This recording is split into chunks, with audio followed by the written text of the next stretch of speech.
Good morning, everyone. I'm Angela Brasel, Branch Vice President for our Crocus Hill office in St. Paul, Minnesota. And I'm really excited to bring you this month's view from the top on the topic of business planning.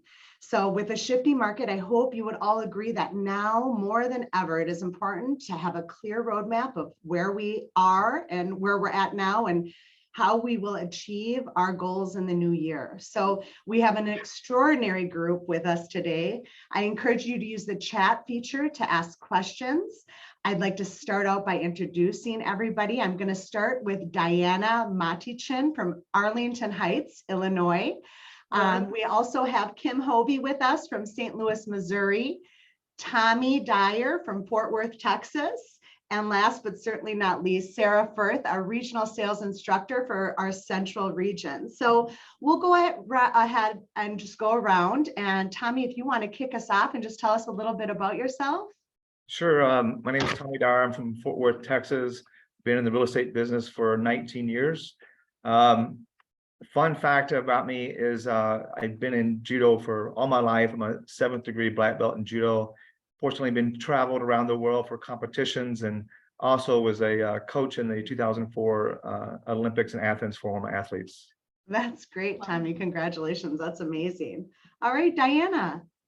Good morning, everyone. My name is Diana Matichyn, originally from Ukraine. I'm a mom of 5-year-old twins in the business for 8 years, and I'm here in the snow of Chicago. So welcome, everyone. Welcome, Diana. Thank you. Kim. Good morning. I'm Kim Hove. I'm in the St. Louis area market. I've been in the business for 23 years. And my fun fact is I'm originally from Indiana. I get a lot of jokes about that, being a Hoosier. And when I was a freshman, I tried out for the marching band in the Pom Corps. We won state fair that year.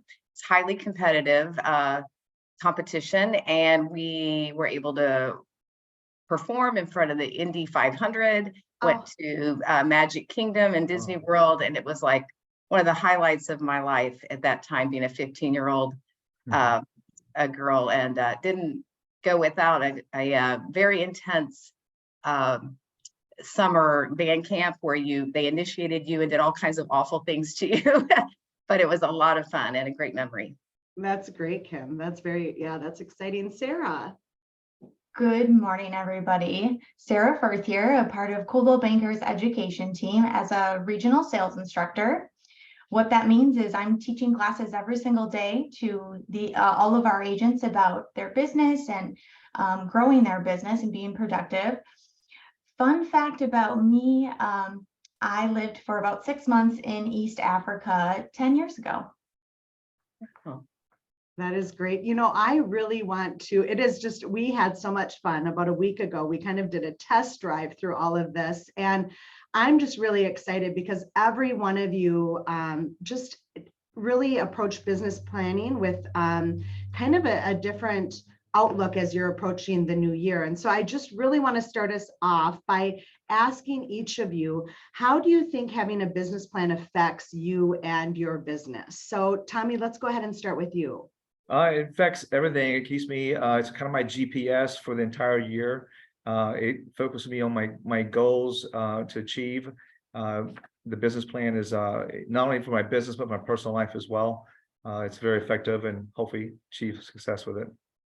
And how about you, Kim?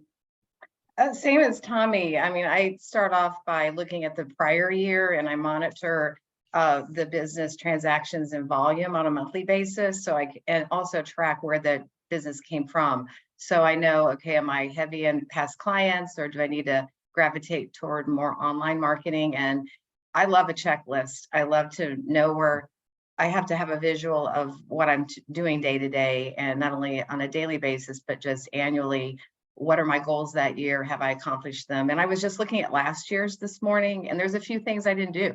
So it's like, it'll go on for this year, and it just keeps me focused and sets goals and knows if I've achieved them or not, or if I need to make adjustments. And Kim, I love that you said that you look at the previous year, and you know that one of the things that you pay attention to is what you've achieved and what you have not. And I think that's so important.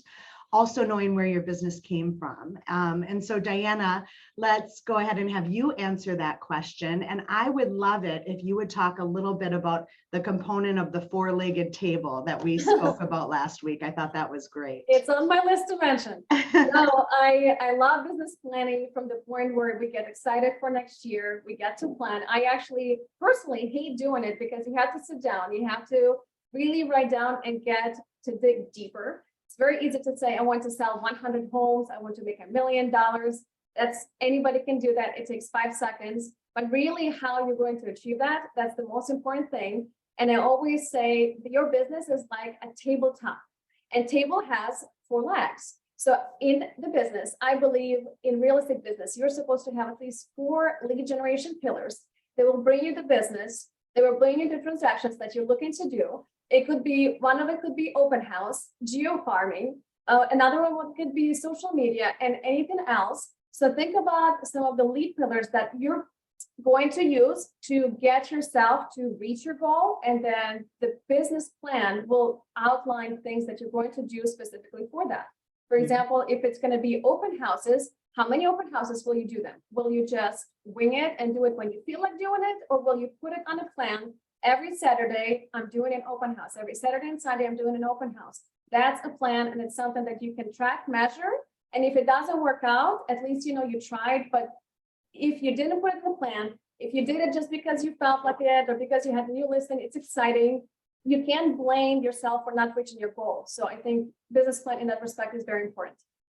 I couldn't agree more, Diana. And, you know, I would also just like to acknowledge the fact that each of you approach business planning a little differently, but I'd love for you just to mention quickly what your business plan looks like in terms of how detailed is it? How many pages, Tommy, is your business plan? Tell everybody. Mine's 1 page. It's a very filled page, but it's 1 page.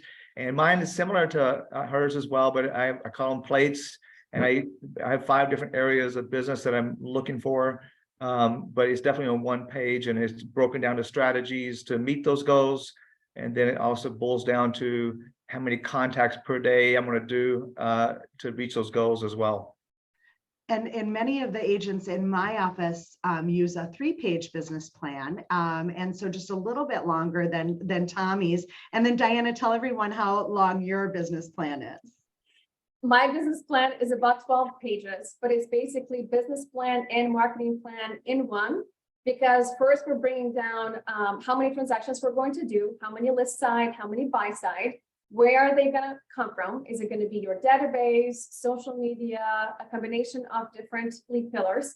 And then I actually get down and say, okay, so what are my budgets for the marketing? Because, you know, it's great to do client events. I'm doing one right now that's way over budget than what I planned.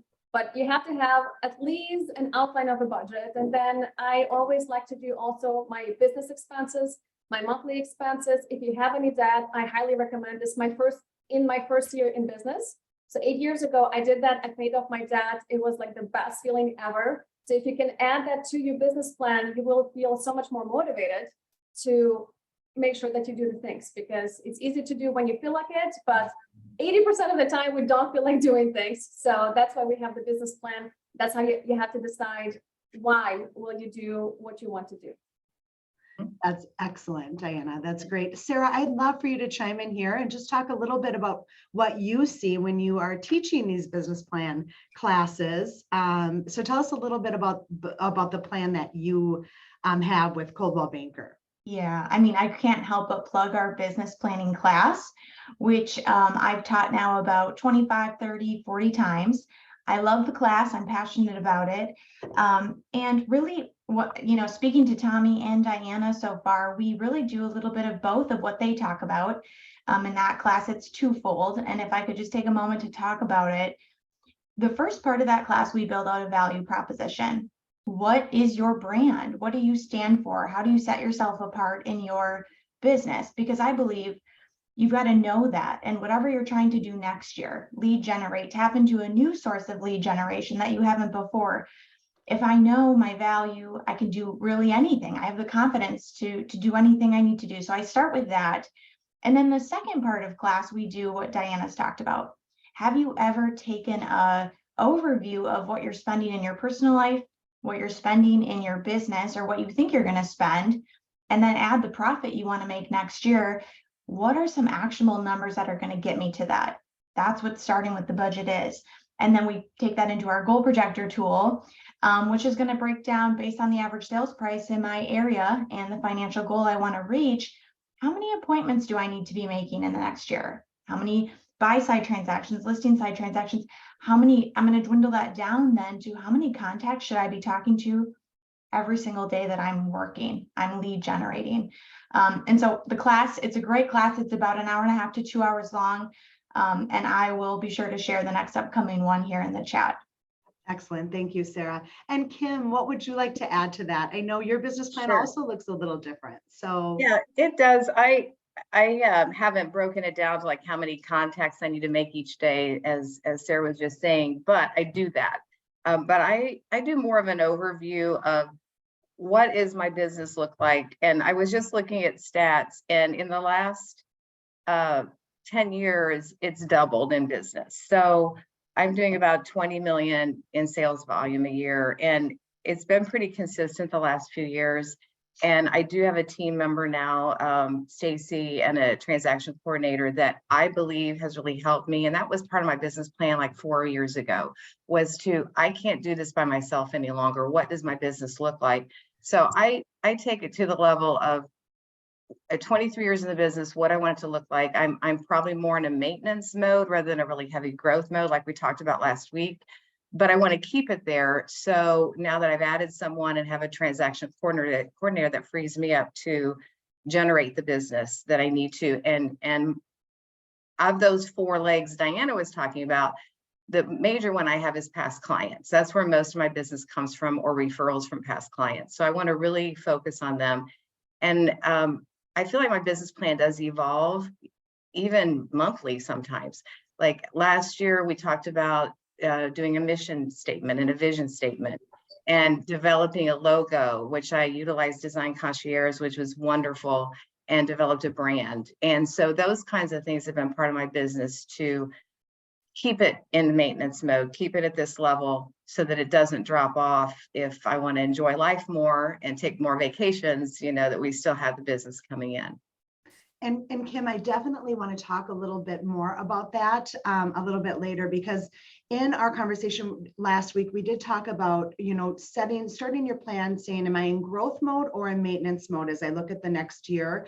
You hit on the fact that you had set goals to add an admin and a team member. And I know, Diana, you have a team as well. And I think that that's really important to also be looking ahead. So my question to you is, when you are starting your business planning for the upcoming year, how are you handling that with your teams? Are you having each team member do an independent plan and then sharing your goals together as a team? Diana, why don't you answer that question? We actually have a part 2 of our business planning team meeting tomorrow. So we met in the beginning with my team. We discussed what the goals might be. We discussed some of the motivational factors. It's very important to really, if you're a brand new agent, you can't really look back a year before, 2 years before, you have no track record. For me, what helped when I was a first year in the business, I found a role model in my office, an agent that I have admired because they've done very well in the business. And I look back and I saw what they did. And it's very much depending on what your motivation is. For me, I'm very much in a growth mode. So my first year I did 11 transactions, and then I did double after that. The agents that I work with right now, I have one brand new agent on my team, and I went off to ask how much money she would be excited about making and how would that make her feel. So if it's about proving to your son that, you know what, I was a stay-at-home mom, but I can certainly go back there and do very well for myself, and I will prove it to myself and to my family that I can do that. That's a great motivator. And how much money would that get you excited for that? And then you reverse engineer how much commission you have to make, what would be the production. So I would certainly start there. Diana, that's great. And Kate Rossi would say just one more. And I think we do need to challenge ourselves. So that's fabulous. I love that. And Kim, you had talked a little bit about a succession plan. You said, you know, for you, you kind of feel like there's times where you want to spend more time with family or grandchildren. And so talk a little bit about that, the succession plan and what that looks like for you. Sure. Well, I felt like, oh gosh, after I'd been in the business about 10 years, it was a really heavy stress time. I was trying to do everything and learned all about team building. But then as I grew in the business, and obviously I'm, 23 years and not going to do this forever. I've seen too many agents not have a plan. So you worked so hard to develop this business, and then you don't have a plan after you are done. And who are they going to call? And I take vacations and never had that agent to go, okay, well, who can I call on to handle this business? The clients have to feel comfortable with who they're going to be working with if you're not there. So I thought about this for a couple of years and just didn't know where to start. And things just kind of went the direction they needed to. And I reached out to Stacy Fessler, who's actually my broker's daughter. I've known her for 20 years. It just was kind of a natural progression, and we hope that will work long term. But I would just suggest, as we work so hard as agents, you're not going to do this forever, and you do want to enjoy life and take trips. I went to Greece, my husband and I, for 13 days this May, and I didn't have to worry about a deal falling apart or who someone was going to call, because she already knew everything that was going on.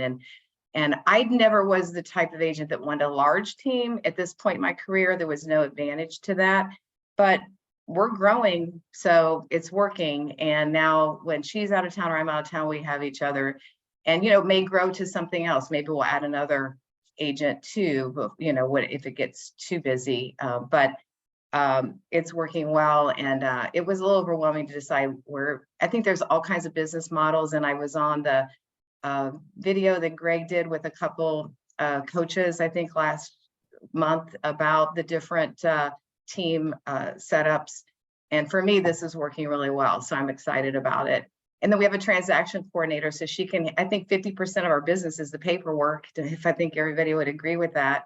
So now I just feel that a great place to be able to do the business and handle client needs. Excellent, Kim. That's great. Great advice. So Terry Lee has a question. She's asking, and Tommy, I'm going to direct this to you. How much business should you be doing on your own before you hire an assistant? And actually, each one of you can answer that question. So Tommy, was there? Yeah, I'm sorry. Yes, actually, about the time I hit 25 transactions, it was very overwhelming, and it was definitely time to hire a transaction coordinator assistant. That's the only way you can really, in my opinion, is go forward to more transactions and have that help. But around 25 transactions. And you hear that a lot from people who have hired an assistant, is my business kind of had hit a cap. And it was when I was willing to take the leap and add someone to my team that I really took my business to the next level. So Diana, how about for you? I would agree with Tommy. I think it was my second year where I hit about 20 transactions, 25 transactions, that I got a part-time assistant. So I wasn't the one going to drop off lockboxes anymore. I wasn't the one filling out all the paperwork and all of that. She was the one preparing offers. If I was on an appointment and I call her, I need to prepare an offer, she did it within 30 minutes versus clients waiting for me to go home and eat and prepare. So you can just go so much further. And I know it's like when you're new in a business or when you don't have that much money, it's really scary to do that. It's additional motivation to go ahead and do more transactions. And that assistant will be paid for by 3-4 transactions easily. Excellent, Diana. And Kim, how about you? The same. I think it was back in 2010. I was doing about 8 million at that point, and I did hire an assistant. Now, it didn't go real well. I mean, I did have 2 or 3 different assistants that didn't last long term. They just weren't the right fit.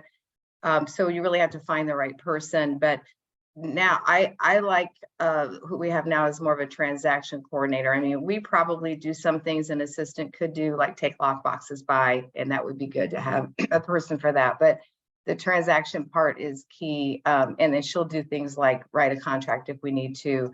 We'll give her the information. But I too agree with Tommy. I mean, my business, I look back, I mean, it has more than doubled because you're not spending all the time you need to be out writing contracts, showing houses, meeting with listing clients. So I think that is a good measurement, that 25 transactions, probably about the time I did it too. And like I said, it's more than doubled since then. And I think Jennifer has a question, kind of piggybacking on that, is where did you find an assistant to help you, and are they licensed? So Kim, why don't you So the first assistant I had was a retired agent, and it didn't last long term because I think she was actually wanting to be my mother more than my assistant. But anyway, then the other, so she had a license, was in referrals. The other agent had a license. They all had licenses. But the transaction coordinator we have now, who is phenomenal, she loves everything real estate and she's so detailed. She is catching things that I maybe missed. She is not licensed. So it just depends on what you're going to have them do, I believe. So I think you could go either way. Excellent. Tommy or Diana, do you want to add anything to that? I would just say that my mistake was when I was looking for an assistant is trying to find someone I like. But the fact of the matter is, if I am very out there, outgoing, I may not be paying attention to details. Like I really need someone who is kind of more of the opposite of me, the detail-oriented person that does pay attention to details, that will tell me, you know what, we didn't talk about this. Can we come back to that? So I found my assistant on Indeed and also on Facebook Mom Group. People know people. So Yes. my last two hires were actually through Facebook Moms Groups. Excellent. And how about you, Tommy? Yeah, I'm actually through the internet as well, and I've had good luck, and then I've had some bad luck with different transaction coordinators, but I have a good one now, and it's working very effectively. I think this Sherelle has a question, and I think this one's a pretty important one. As you're business planning, as you're looking at the next year, how can I figure out what I need to do to make a certain amount of money a year? And so I think this kind of falls back to Diana's having those, the four-legged table, right? And making sure that you're prospecting. But I would also say looking at your past business, where it's coming from, what activities do you need to increase? And do you need to add different ways of prospecting to take your business to the next level? So Sherelle, let's answer your question. We'll go ahead and start with Diana on this one. So the question was, how can I figure out what I need to do to make a certain amount of money a year? So Sherelle, I don't know if you're a brand new agent or not. If you were going to go out there. So for me, it was difficult in the beginning because I didn't have a database. I didn't grow up in this area. I didn't have uncles and high school friends. So for me, I went back and looked at people that are successful in this business. What are they doing? Where are they getting results? So I did door knocking. I did open houses. I did cold calling, for sale by owners, expires, all of those. If you have great database, definitely start there because people already know you, trust you, like you. That's the easiest. Database kind of clients are the best clients too. So start there and then think about outside of the box. What makes me a little bit uncomfortable, but I can do this. Try different things and set yourself a goal. You know what, I'm going to do an open house a week and I'm expecting to get 2 transactions the first, 3 months. And then if that doesn't work out, pivot to something different. Excellent. Excellent, Diana. Kim or Tommy, would you like to add to that? I definitely think, go ahead, I'm sorry. No, you go ahead, Tom. No, I definitely think it's a number of contacts for me, a number of contacts per day. I do my power time, so call it, in the mornings, but over the years, I've, kept a lot of tracking on myself and other agents. And to me, it was, once you have the business plan set up, you've got to work that business plan, as we all been talking here every day. But to me, it was, 10 contacts per day to real people that are wanting to buy, sell, not to, easy contact to a lender or someone like this, but a real contact to people per day on a 5-day basis easily will bring you a 6-figure income in this business if it's done consistently. If you want more money, it's simply more contacts and working that business plan. And Tommy, I think that's a good point, is the consistency. We hear it over and over again, but it is about being consistent in your activities and really having it mapped out, right, as you move forward with those goals. Sarah, do you want to take a moment to talk about the business plan calculator? Because I think that would certainly help some of these newer agents out in terms of like, where do I start? Sure, absolutely. So going off her question, what I'm thinking she's saying is she's got a financial goal that she wants to make in the next 12 months, the next year. And that calculator, a part of our business planning class, it's available to everybody via CBU or in desk. You just plug that financial goal in, right? And it can be as big as you want it to be. It should be. I want some, please be aggressive with it. And then you start filling in information about your local area. So your average sales price, your commission split with CB,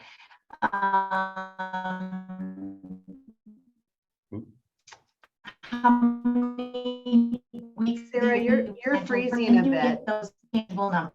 The amount of appointment now. Can you hear me? We can now. Sorry about that. No, So that's- where did I leave off? You're just talking about the appointments. I think I heard you up until appointments. Yeah, so then that's going to bring you to that appointment number you're shooting for on a week-to-week basis, which then you can break down by how many days a week am I working, and that's going to give me that contact number. So I agree with Tommy 100%. The best agents I work with that come to class and that I speak to in the offices on a day-to-day basis know their numbers, what they need to be doing on a weekly, monthly, yearly basis to get to that end game, to get to that goal. And then I did want to say one more thing, Angela, depending whether you're new or not new, I think our business plans need to shift a lot like the market is shifting. If I last year was getting by with doing 1 or 2 open houses a month, maybe now I'm thinking I need to get 1 to 2 a weekend. And so things are changing because there's less people out there that I'm getting in front of, right? There's less buyer traffic. So I've got to shift my plan or my guide. And another thing I was thinking is what worked last year for me, and how can I double down on that to make that work this year or do more of it? We're following the path of least resistance. That's what we talk about in the class. But yeah. Absolutely, Sarah. I could not agree more with that. And Chris is asking a question really, which Sarah, you somewhat answered in terms of how do you all pivot with rising interest rates? Everybody is expecting a slowdown. What can you do to adjust? And I think the answer to that is you just increase the activity and the consistency, right? So like Sarah mentioned, if you're doing 2 open houses a month, now maybe you do 2 or 3 a weekend. And so let's talk about that a little bit as we are looking at 2023 and we hear about the shifting market. How are you adjusting for that in your business plan? I would assume that most of you are already well into the business planning process for this next year. So let's go ahead and start with Diana on this one. Definitely increasing the amount of effort that you put in, because you will have to do more work for the same results. And you also have to keep in mind that 2021 and 2022 were amazing unicorn years. It may not happen again. So if you're looking at your production in 2020, 2019, try to base off the numbers off of that. Like, where did your transactions come from? What were you doing back then? How will you increase that? If you can't increase any more in your personal time, then maybe it is time to hire a transaction coordinator, maybe a marketing person, someone that can help you free up some of your time so you can go out and do the things that only you can do. Only you can make phone calls, only you can do listing presentations. Only you can do buyer appointments that will actually lead into putting an offer, putting the house on the market, and going to a closing. That's money production activity. Like the other stuff, if you have the ability, try to delegate it to somebody else that can help you free up your personal time. Excellent, Diana. Kim, how about you? Yeah, well, I was looking at 2019 today, and I'll have the same number of transactions this year as 2019, which I was glad about. The volume's higher because of sale prices, but I think it's about education, not only to buyers, but sellers, because I think everybody's afraid of the interest rates are 7%. What does that mean? And whether you're putting things out on social media or just having conversations with people at their table, it's about showing them on paper even what that payment looks like. If it's going to be an interest rate hike, then the payment obviously is up, but maybe pricing is more realistic now. Like everybody knows the last 2 years was very high prices, probably artificially to that level of now we're just back to the normal where it should be. And it doesn't mean homes won't sell. It doesn't mean you can't buy. It's just now the pricing is probably a more affordable place. And so it's about education to those people, making contacts, communicating to sellers and buyers so that there's not a fear about putting their house on the market or buying. Because you show them on paper what that looks like, and as far as price and payment. And also, also always having a couple of positive talking points, right? Whether it's a seller or a buyer, but just always having those, staying up to date with market conditions and having a positive outlook on the market and sharing with them what that means. 3 months ago, you might have been paying $100,000 more for a home. Now the pricing has balanced out a bit and you might still be seeing multiples, but not necessarily that increase in sales price, which, would you rather pay that amount over 30 years, that additional sales price, or look at it at the interest rate and refinance eventually? Tommy, would you like to add to that? Sure. Yeah. My business plan the last 2 years, like everyone said here, is totally different for the next year. It's kind of getting back to where we were to the new normal. We didn't have expireds. We didn't really have for sale owners that we could contact. That's back in the business plan. Personally, I didn't do well in the farming because to be honest with you, I didn't have to, but that's back in the game as my business plan as well. So definitely is readjusting the business plan to this new market. Absolutely. And I would add, I've heard several of our agents say this, is not the time to put your foot on the brake. This is the time to put your foot on the gas when it comes to marketing, and really back to basics, right? So, I remember when I was licensed in 2003, I felt at my home, I received just listed, just sold cards, like 5 a week, right? And now I know in our market area, I'm not seeing those, maybe once a month. So this is really the time where you're going to stand out as an agent if you're getting back to those just basic ways of marketing yourself, looking at print marketing and some of those things that we've gone away from a little bit. Tom, I have a question directly to you that's coming from Brooks, and he's asking for Tom, you said 10 real clients a day. Can you explain your prospecting process? Yes, it's about the 10 contacts per day. Yes. Actually, mine's 20. Oh, 20. That's for a newer person. Sorry. Excellent. But no, really, it's once you have the business plan, I sit down every day between 9 and 12. I have what we call jam sessions. I set my clock for an hour and a half, 90 minutes, and I totally focus, no text messaging, no nothing.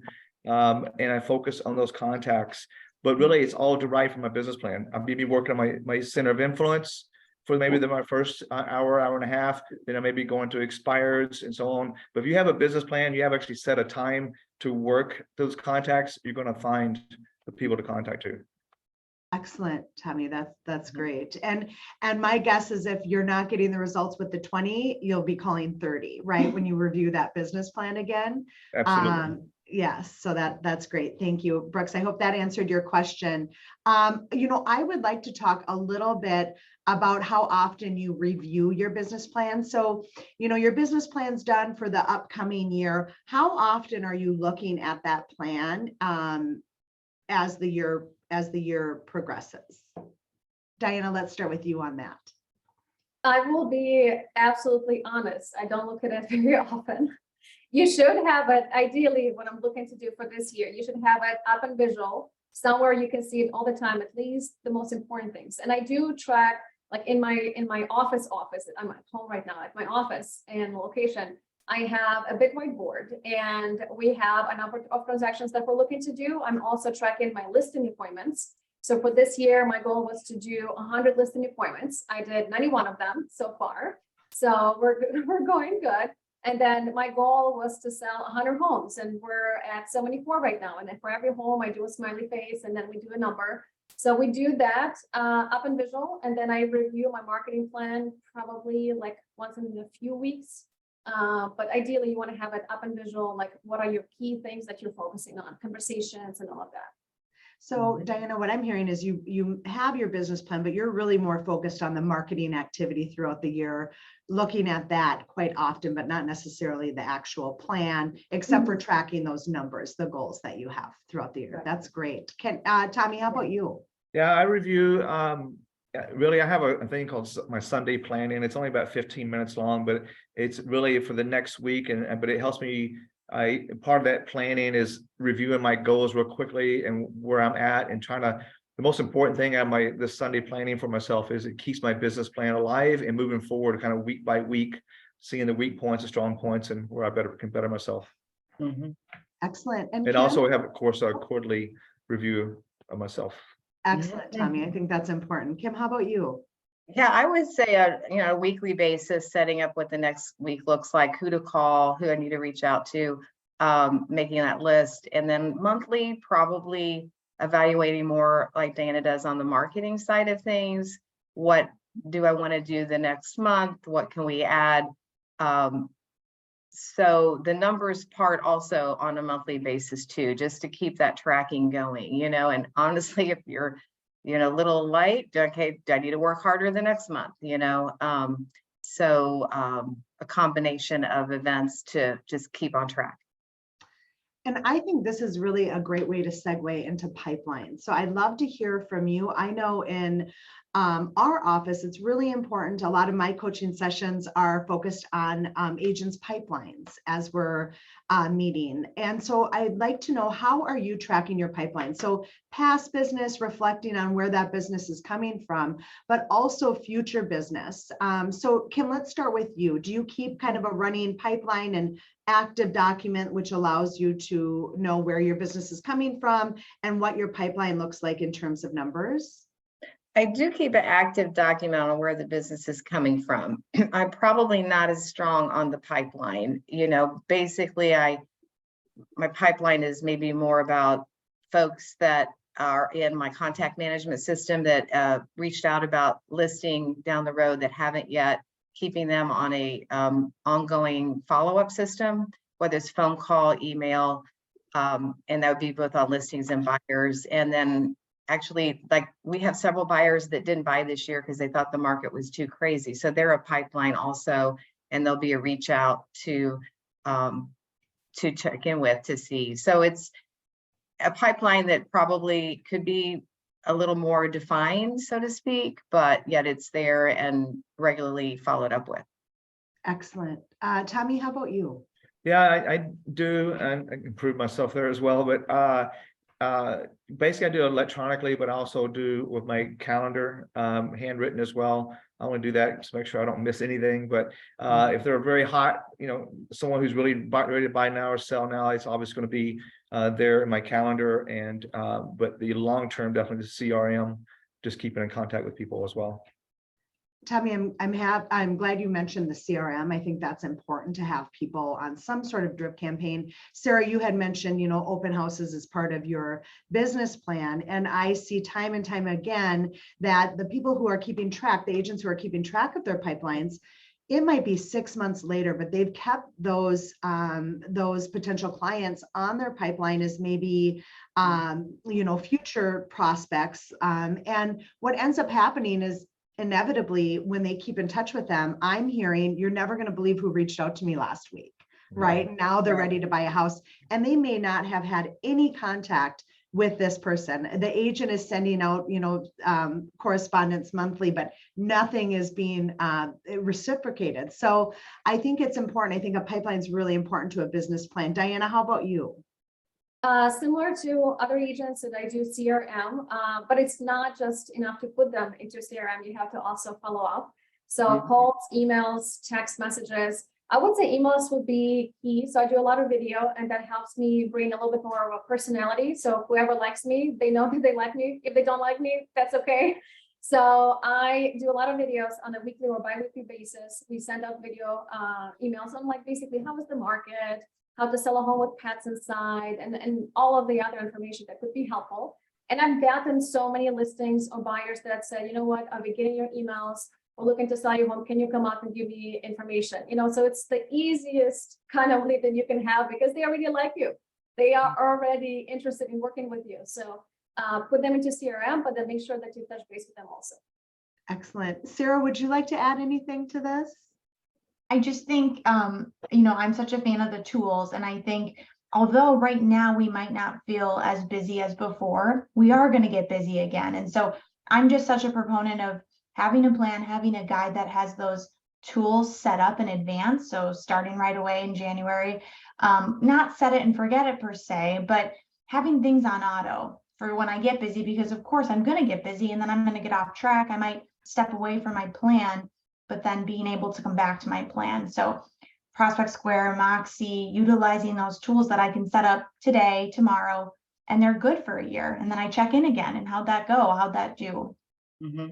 I just wanted to mention too, what Tommy mentioned about the calendar and using our contact management system. I've been using Market Leader for years and trying to transfer to Moxie and have, for the most part, still working on the website. But that is so key. Like if you meet a new person, to put them in that system with all their information so you can easily access them via email, phone, and then have them on a follow-up with, okay, I met them at that open house. So they go in that system, you ping it to follow up in 2 weeks or whatever.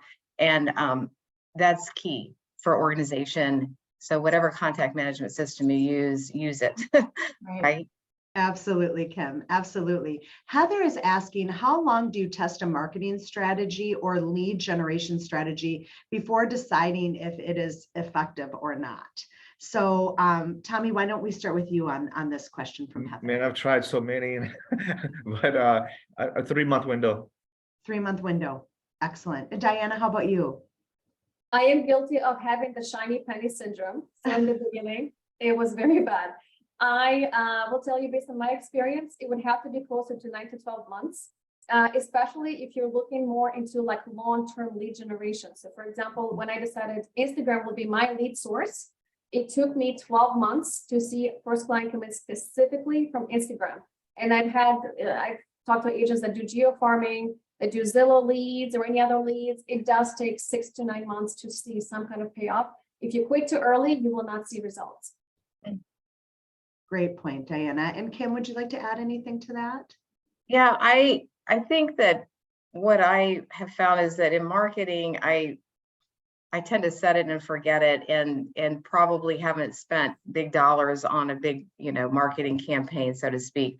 In fact, I really need to do better, like on social media, getting from Facebook and pay for campaigns, pay for ads, which I have not done enough there. So I think with that, it would be one of those things where you have to leave it go for some time before you see some results. But my marketing is pretty basic. It's just listed, just sold, marketing to past clients, referral sources, and a lot of that you don't have to spend a lot of money for. If it's an automatic campaign on Moxie, birthdays, anniversaries, and then following up with them. But we've done some community events where we spent money. Stacy's got a church that does a school deal. We bought an ice cream truck and sponsored ice cream cones. And we've done that the last couple of years. We've got some business from that church probably because of it. So that doesn't cost a whole lot. We're talking, so I haven't spent big bucks on marketing. And so I'm probably not the best one to answer the longevity of that. It's just consistency for me and keeping my name out there. Kim, I completely agree with you. Whether you're a new agent or an experienced agent, whether your budget is a few $100s or thousands of dollars, it does really come down to being consistent. And there are so many activities that you can do that do not cost you anything, such as open houses. So just doubling down on that, if that's where you're at in your business. Sarah, you mentioned something that I definitely want to talk about in last week, and that was value proposition. So you were talking about the confidence and really knowing your value proposition and really starting there with the business planning. So do you want to just talk about that a little bit? Yeah, I would love to. I am really passionate. If you've taken a business planning class from me, or really any class that I've done, I have grown really passionate about this value proposition. And Kim mentioned there's also, when you're starting your business plan, you start thinking mission statement and vision statement.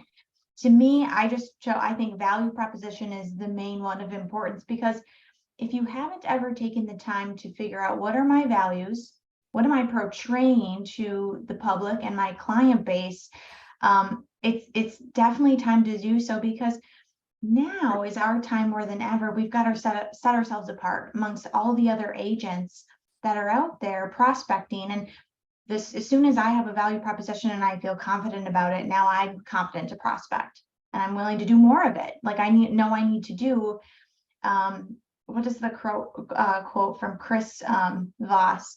In the absence of value, all that remains is price. I use that one often in my classes. And so once I know my value, then I believe I can do anything I want to do in my business and what I want to do next year and the year after that, building my business up. And so please take time to flesh that out. Like I said, we've got classes, but I feel that's the foundation to getting started on your plan and then moving on to now what's my goal? What do I need to do to make that financial goal happen? Sarah, can I just mention the mission and vision statement is what I learned from taking a business planning Oh, class. there you go. And that's when we did it, is to sit down and really put on paper, what is our mission? Because if you can communicate that, then you do set yourself apart, because many agents really haven't thought about it. And then you can use it in marketing, on your website, and it becomes just, you know, a key factor in how you do your business too. Yes, Kim, exactly. And then articulating it. I guess I should have said that too. Articulating it. Do I know then, once I know it, do I know how to communicate it in my marketing, in my prospecting? Because I think that's key. Absolutely. It's what sets you apart as an agent. And you're right, there is that component of confidence when you do know your value proposition, which is so important. So thank you for that.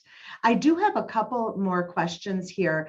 I have one coming from Dee, and she's asking, with the marketing normalizing, what do you find yourself doing now that you didn't do before? So is there something, Diana, that you're doing now that you were not doing, say, a year ago? No, everything that I've been doing for the last 2 years. So I haven't added anything that's brand new. What I'm doing is trying to maybe make it more efficient. So for example, some of the things that I've done, like a farm where I've been on and then I've been off, you know, like, so it hasn't been consistent. So now we're designing all of the marketing that I will be sending out for the next 12 months. So I don't have to stop marketing because I don't have it put together. Same with the YouTube channel. I have very good YouTube channel, over 200 videos, but I haven't attracted as many buyers as I would want to.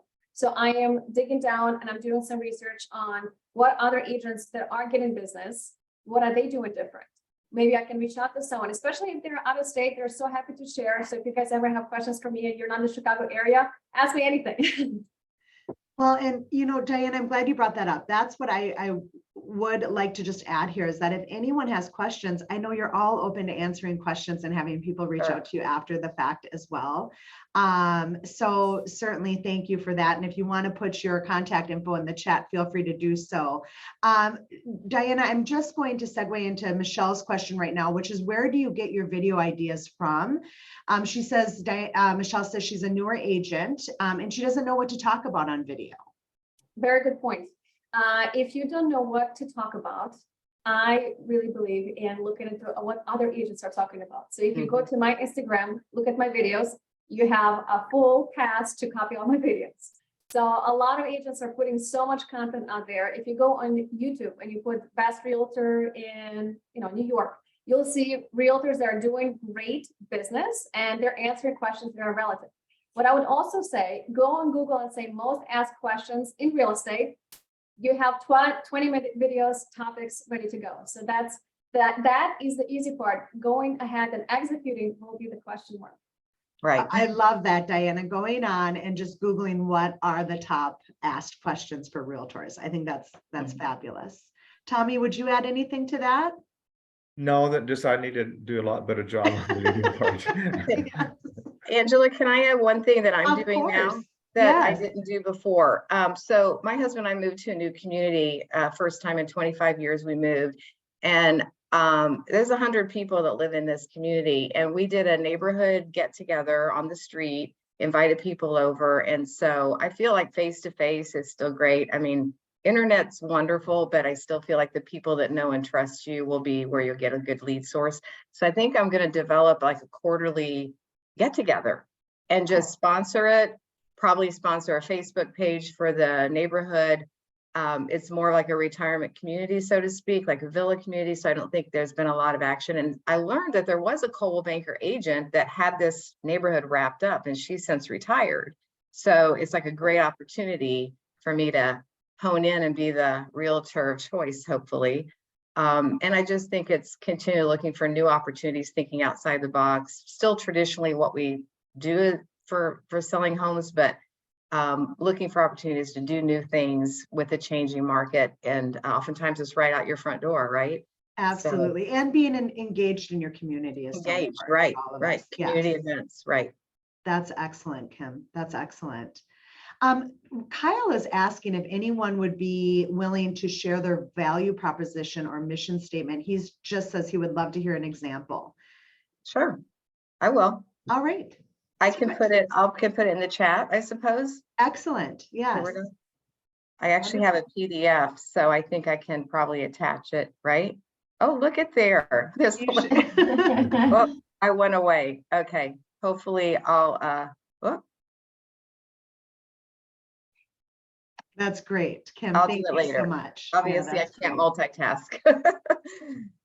Okay, so just going through here, and again, feel free. We've got some questions, more questions coming in. What I do want to do though is just pause for a second here. I want to make sure that I'm covering everything, you know, Diana, Tommy, Kim, Sarah, that you really wanted to talk about today. Make sure that we're covering it before we move on to some more questions that are coming through. So is there anything, and Tommy, we'll go ahead and start with you. Anything that you really wanted to talk about today that you feel is really important when it comes to business planning, or that you would maybe like to give some advice in regards to just getting started? No pressure. Oh, you looking for Tommy or? We'll go Diana. We'll go ahead and start with you. Tommy, think about that first. I'm sorry, I didn't know it was my No, turn. that's okay. Diana. I think what's more important than your business plan would be your personal attitude and what you're bringing to the table. Because if you're the one that's worrying about the market, if you're the one that's thinking that the market is crashing and nobody's going to be buying a home, you will be right. Because what I think is people will always have babies. Unfortunately, people will be passing away, and unfortunately, people will be getting divorced, and people will be getting married, and there will be other exciting things going on in the world where always there will be someone looking to buy a home. Always there will be someone that will need to sell a home. You just have to be the person that's going to be in front of them. So if you decide that no matter what, I'm going to have a great year in real estate, maybe you read some of the self-development books, maybe some sales books that will help you, overcome objections. That's what helped me, because how I'm speaking today is definitely not how I started in the business. I had an accent more like this when I started, and through repetition, through a lot of training and all, I got to where I am. I'm definitely, there's a lot more to grow and to learn, but wanted to encourage anyone out there that's thinking that the sky is falling. It's definitely not. We've had crashes before, we've all recovered, and we will be just fine. Diana, that is great. Great advice. How about you, Tommy? All right, definitely. Really, the only thing I'd like to add would be make sure you, number one, do your business plan and then keep it alive. And I keep it alive, like I said, by weekly, just kind of planning and keeping it alive, and really work on your contacts per day that's going to take to reach your goals. Yeah, I want to just add to Tommy's point. He says, keep it alive. I wrote, I think a business plan, someone in one of my classes said, should be a living document. Am I watering it? Am I nurturing it? Am I coming back and checking on it? If I just let it sit, it's gonna die, and I don't have my guide anymore. So I agree with that 100%. Excellent. Sarah and Kim, how about you? Same thing. And I think just utilizing the tools that we already have available to us. I'll put a plug in for CB, that, we have a lot of sources on learning just new ideas from the classes there available on Sales Pro, and the tools available for marketing, utilizing BrandServe and Moxie, etc., to be consistent. I think have a similar, what you're portraying looks somewhat similar. So you like if you're on Facebook or Instagram, so that your pieces are consistent and how they look, and that will develop a recognition, and keeping it alive, doing new things, learning new things, and adding to how you want to run your business. And I would add, reach out to your branch manager and ask for some assistance, ask for some help. There's great classes, but also within your office, there's probably some great mentorship as well. from people who have been doing business planning. Yeah, an accountability partner or somebody that is going to keep you accountable to what you said you're going to do. Mhm. Well, and Sarah, I'm glad you're bringing that up because we had talked about that last week as well. Do you have an accountability partner? Do you share your business plan with somebody? Tommy? Actually, I do. My brother, he's not in real estate, but he's very successful in the business world, but he's definitely my accountability partner. That's excellent. Kim, how about you? Well, the co-agent Stacy that I work with, we work on it together. So we keep each other accountable, I suppose, on what we're doing, and then, you know, add new ideas, and so that's helpful. And my manager too, you know, we'll look at what goals are and if we're accomplishing those, and so that's what I do. Excellent. Diana? I have a coach, so I do share my business plan with a coach, review it, and also with my marketing person, because I want to make sure that the things that we plan get done. So yes. You know, when we met last week, we had talked a little bit about, Tommy, you know, your one-page business plan, which is a very detailed one page. Diana, you had mentioned, you know, your 12-page with your team that really breaks down the marketing monthly. And then I had shared kind of what we had been using at Crocus as well, which is the 3-page. And just to give you an idea, it really just starts with a SWOT analysis. That SWOT analysis then breaks down into a summary.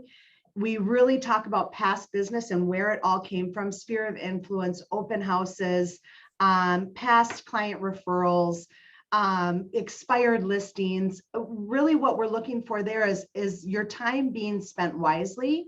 If you're prospecting in one way, are you seeing results from that? And Diana, you said you try things for 9 to 12 months.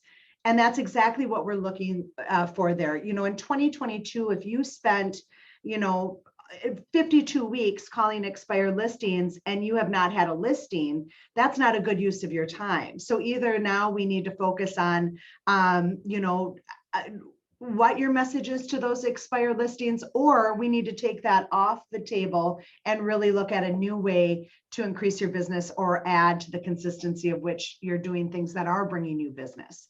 And then that pipeline piece of it, and then breaking down the marketing piece. So I think Tommy, Diana, Kim, you all kind of have those as components of your business plan. Would you agree? I agree.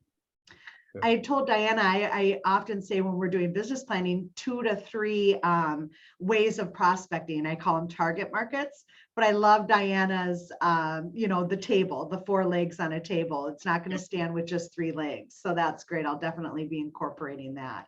Yeah, that's a great one. Let's see here. We'll go through the questions. Feel free if you want to add anything as we're kind of going through a few of these, working on value propositions.